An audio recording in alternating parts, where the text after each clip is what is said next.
नमस्कार, स्वागत है आपका हमारे इस YouTube चैनल पर। मैं मनमोहन श्रीवास्तव आपका हार्दिक अभिनंदन करता हूं।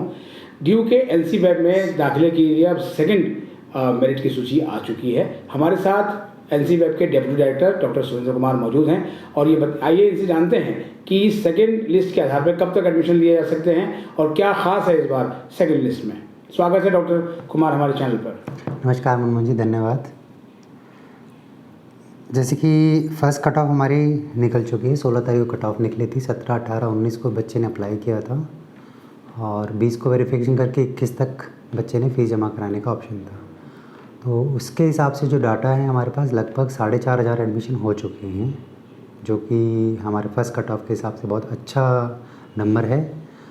और जो सेकंड कट ऑफ है वो आज रिलीज़ हो गई है, वेबसाइट पे डल जाएगी थोड़ी देर में। और उसका जो एडमिशन शेड्यूल है जैसे कि वेबसाइट पे डाल रखा है, फिर भी आपके नॉलेज के लिए कल से बच्चा अप्लाई करना शुरू कर सकता है, यानी कि 24, 25, 26 नहीं 23, 24, 25 23, 24, 25 को बच्चा अप्लाई करेगा। 25 तारीख के बाद 26 तारीख को टीचर इंचार्ज वेरीफाई करेगा। 27 तारीख को बच्चा फ़ीस भर सकता है। फ़ीस भरने के बाद हमारे पास एक और डाटा आएगा, इसमें हमें पता चलेगा हम थर्ड कट ऑफ में कितना क्या मार्जिन रखेंगे। तो फर्स्ट कट ऑफ में सर जो है वो आपने बताया कि 4,500 के आसपास एडमिशन हो गए। तो सबसे ज़्यादा जो है वो किन सेंटर्स पे जो है एडमिशन हुए हैं? देखिए, सबसे अच्छा जो मैंने बताया हमारा जो हॉट सब्जेक्ट कॉम्बिनेशन जो बच्चे लेना चाहते हैं वो है हिस्ट्री पॉलिटिकल साइंस। तो उसमें मान के चलिए हमारे जो अच्छे अच्छे कॉलेज जैसे मिरांडा हो गया, हंसराज हो गया, जेएमसी है, मैत्री कॉलेज है और आपका साउथ में महाराजा अग्रसेन सिंह कॉलेज है, कालिंदी कॉलेज, मतलब जितने अच्छे अच्छे कॉलेजेस हैं सब में एडमिशन बहुत अच्छे से हुए हैं। और ये वाला कॉम्बिनेशन ऐसा है जिसमें हमें कई कॉलेजेस में कट ऑफ बहुत कम गिराई है, मीन्स 1% गिराई है। जहाँ थोड़ा एडमिशन कम है जो हमारे थोड़े से रूरल एरिया में है, जैसे भगनी निवेदिता है और अदिति महाविद्यालय, जैसे हम सबको पता है वो थोड़ा सा बैकवर्ड एरिया में पड़ जाता है, तो बच्चे वहाँ कम आते हैं। बट उसके हिसाब से हमारा अच्छा है नंबर और हमने परसेंटेज वहाँ पर और कम करी है। मतलब दो कॉलेजेस में सर जो है कंपटीशन जो है वो ज़्यादा नॉर्थ कैंपस में रहता है, हंसराज में और मिरांडा हाउस में। बिल्कुल। तो अभी रेस में मिरांडा आ गया है, हंसराज आ गया है? नहीं, दोनों बिल्कुल इस समय पैरेलल चल रहे हैं। बिकॉज देखिए दोनों में क्या है, एक सैटरडे सेंटर है, एक संडे सेंटर है। तो कईयों की प्रेफरेंस होती है सैटरडे सेंटर, कईयों की प्रेफरेंस होती है संडे सेंटर। तो उसमें बिल्कुल नेक टू नेक चलता है इनका, आपको पता है हर बार यही रहता है। तो उसमें कोई वो नहीं है कि कौन आगे कौन पीछे। हमें पता है कैंपस में दोनों कॉलेज का अपना ही क्रेज़ है, एक कोविड है और एक अभी तक सर जो है ना वो अभी तक कोई एनसी वेब से ऐसी कोई खबर नहीं आई कि कोई एडमिशन में कोई किसी तरह का ग्लिच आया हुआ हो। तो डॉक्यूमेंट्स वेरिफिकेशन वगैरह सब आराम से चल रहा है? हाँ जी बिल्कुल। जैसे थोड़ा सा हमारा स्टार्टिंग में पोर्टल का इशू था कि फ़ीस का पहले दिन था, वो हमने DUCC की मदद से, और हम उनको हर टाइम फ़ोन करते रहते हैं और उनको रिस्पांस लेते रहते हैं, तो वो हमने रिजॉल्व करा लिया था। और उसके बाद हमारे पास एडमिशन में कोई दिक्कत नहीं आई। बाकी अगर कोई दिक्कत आई है, सेंटर से हमारे नोडल ऑफिसर्स होते हैं, इवन ऑफिस में अगर आप आना चाहें तो आप आके रेक्टिफिकेशन करा सकते हैं। अभी सर जैसे जो एडमिशन लेंगे बच्चे, चूँकि सारी प्रक्रिया ऑनलाइन ही हो रही है, हाँ जी। तो इसके बाद उन्हें कॉलेज में भी जाना पड़ेगा फिजिकल वेरिफिकेशन के लिए, या फिर सब प्रक्रिया ऑनलाइन ही चलेगी? नहीं, सारी प्रक्रिया ऑनलाइन है। बाकी कॉलेज जब खुलता है तो एक फ़िज़िकल वेरिफिकेशन हम करवाते हैं फिर भी डॉक्यूमेंट्स का, थोड़ा सा अपने सेटिस्फेक्शन के लिए कि कोई किसी बच्चे का कोई डॉक्यूमेंट कम तो नहीं था या कुछ और मार्कशीट साफ़ नहीं दिखती, तो उनको हम कॉलेज बुलाते हैं। पहले तो हम उनसे ऑनलाइन ही मंगाते हैं, ऑनलाइन नहीं आ पाते हैं, अगर बच्चा नहीं दे पाते फिर ऑफलाइन का ऑप्शन देते हैं उसको हम। बीकॉम भी बहुत पॉपुलर कोर्स रहा, रेगुलर कॉलेज में बीकॉम में सबसे पहले सीटें भरी। तो आपके यहाँ एनसी वेब में बीकॉम की क्या स्थिति है सर? बीकॉम भी हमारा बहुत अच्छा चल रहा है। जैसे कि मैंने बताया जेएमसी, मैत्री, मिरांडा, हंसराज, ये तो ऑब्वियसली बात है साउथ कैंपस और नॉर्थ कैंपस के साथ बहुत अच्छे कॉलेजेस हैं। इनमें तो ऑलमोस्ट मान के चलिए 50% ज़्यादा एडमिशन हो चुके हैं जो सैंक्शन शीट है उसके हिसाब से। बाकी कॉलेज में अच्छा रिस्पॉन्स है। मतलब एनसी वेब में भी बीकॉम में जो है वो सीटें लगभग आधी भर गई हैं पहले राउंड में ही? आधी तो नहीं कह सकते आप, हाँ 30-40% हमारी सीटें भर चुकी हैं कॉमर्स की। तो इसको अगर हम कंपेयर करें लास्ट ईयर के रिस्पॉन्स से, तो इस बार ज़्यादा अच्छा रिस्पॉन्स है? बहुत अच्छा रिस्पांस है। मैंने बताया पिछली बार फर्स्ट कट ऑफ में लगभग 1800 के एडमिशन थे, आपने कवर किया था। और ये 1800-2000 के आसपास एडमिशन थे। इस बार हमारे पास 3 गुना हो गया वो, 4200 से 4500 एडमिशन है।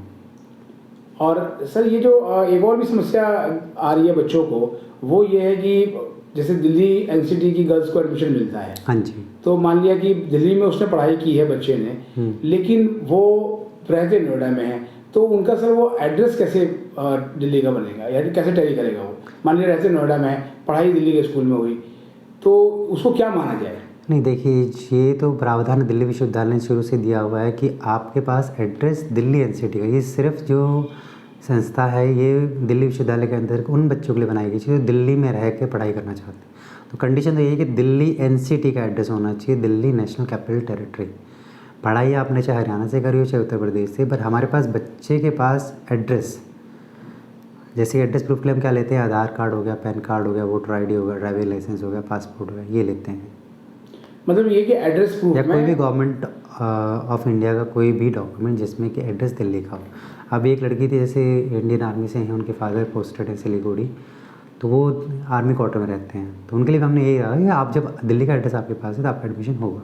तो हमारे पास दिल्ली का एड्रेस मस्ट है। मतलब दिल्ली का एड्रेस होना चाहिए, हाँ जी। चाहे वो आधार कार्ड हो, वोटर आईडी कार्ड हो, कोई एक डॉक्यूमेंट जरूर होना चाहिए दिल्ली का। गवर्नमेंट ऑफ इंडिया से ऑथराइज कोई भी एक डॉक्यूमेंटेशन, जिसे हम कहते हैं कि एक हमारी आइडेंटिटी पता चलती है कि हाँ भाई हम ऑथराइज मानते हैं उसको। तो गवर्नमेंट ऑफ इंडिया को कोई भी एक डॉक्यूमेंट, राशन कार्ड, आधार कार्ड, पैन कार्ड तो नहीं सॉरी, आपके पास ड्राइविंग लाइसेंस है, पासपोर्ट है, ये डॉक्यूमेंट्स। अच्छा, एक सवाल सर एक बच्चे का था जो मुझे एकदम याद आया।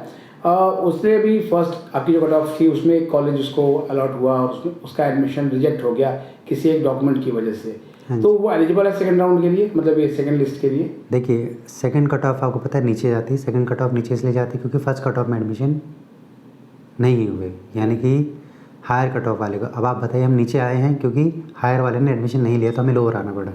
तो वहाँ पर अगर उसका परसेंटेज हायर है और वो पहली कट ऑफ में अप्लाई करता था तो उसका एडमिशन नहीं होगा, उसको या तो फिर कॉलेज चेंज करना पड़ेगा। बट क्योंकि अगर हायर कट ऑफ का है तो नीचे आएगा ही नहीं आएगा। तो उस केस में हम क्या करते हैं कि थर्ड कट ऑफ के बाद एक स्पेशल ड्राइव निकालते हैं, इसमें कि subject to seat availability in particular college वो बच्चा अप्लाई कर सकता है। बट मैंने कहा कि थर्ड कट ऑफ है तो स्पेशल कट ऑफ है, उसका कंडीशन है कि उस कॉलेज में सीट होनी चाहिए, तभी वो बच्चा उसमें अप्लाई कर सकता है। यानी कि अगर मान लिया कि किसी डॉक्यूमेंट की वजह से उसका फर्स्ट उसमें रिजेक्ट हो गया तो यानी नेचुरली कट ऑफ नीचे आएगी। हाँ। तो वो अब उस कॉलेज के लिए नहीं रह जाएगा एलिजिबल। हाँ, मतलब अगर सेम कट ऑफ है या उसके उसमें है तो तब रहेगा। हाँ, बट अगर नीचे आया है तो ऑब्वियस सी बात आप बताइए, क्योंकि उन्होंने नहीं लिया इसलिए दूसरे को मौका देंगे। अब एक ही को बार बार मौका देते रहेंगे तो जो नीचे वो परसेंटेज वाला है वो बेचारा बच्चा कहाँ जाएगा हमारा।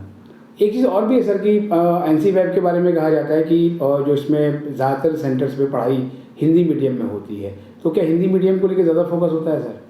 नहीं देखिए, मीडियम हमारा मैंने पिछली बार बताया बाइलिंगुअल होता है, बट जैसे कि बच्चे हमारे जो आते हैं वो थोड़े से मीडियम वर्ग से आते हैं, तो लड़कियाँ थोड़ी सी झिझकती हैं तो उनका हम झिझक खोलने की कोशिश करते हैं। बट लैंग्वेज जैसा बच्चा कंफर्टेबल होता है उस तरीके से पढ़ाया जाता है। ऐसा कुछ नहीं है कि हिंदी मीडियम में पढ़ाया जाता है, बच्चे इंग्लिश मीडियम के भी हैं हमारे पास। अभी बहुत सारे आपको बताया, जैसे मैंने पिछले इंटरव्यू में बताया था कि हमारे बच्चे अच्छी अच्छी जगह निकलते हैं। IIM लखनऊ में एक लड़की का सिलेक्शन हुआ है, हंसराज से BCom किया उसने। अभी सर सेकेंड कट ऑफ के बाद अब आप जो एडमिशन एस्पिरेंट्स हैं या पेरेंट्स को क्या कहेंगे? हम सिर्फ यही कहेंगे, आप अपना सोच समझ के एडमिशन लीजिए, जो आपके घर के पास का सेंटर है उसको लेने की कोशिश कीजिए। दूसरा, समय से फ़ीस जमा कराइए। कोई भी टेक्निकल इशू आता है, कुछ भी प्रॉब्लम आती है, हमने सभी कॉलेजेस की वेबसाइट पे भी डाला हुआ है और हमारे NCO की वेबसाइट पे नोडल ऑफिसर डाले हुए हैं कि जहां आप अपनी समस्या के लिए फ़ोन करके उसका निवारण पा सकते हैं। पैनिक ना होइए, कोई भी समस्या होती है आप कॉलेज में फ़ोन कीजिए, कॉलेज से नहीं होता तो NCO के ऑफिस सुबह 8:30 बजे से लेकर 5:30 बजे तक खुला रहता है। कोई ना कोई स्टाफ होगा जो आपको रिस्पॉन्स देगा। जी, और सर जो फ़ीस है वो हर सेंटर की अलग अलग है या एक कॉमन फ़ीस है? नहीं, फ़ीस बिल्कुल हमारी नॉमिनल है, 4,690 और 4,700 के आसपास है। मतलब 4500 से 4700 के बीच में हमारी फ़ीस है। BCom की थोड़ी ज़्यादा रहती है 100 रुपये और BA की 4,670 रुपये है।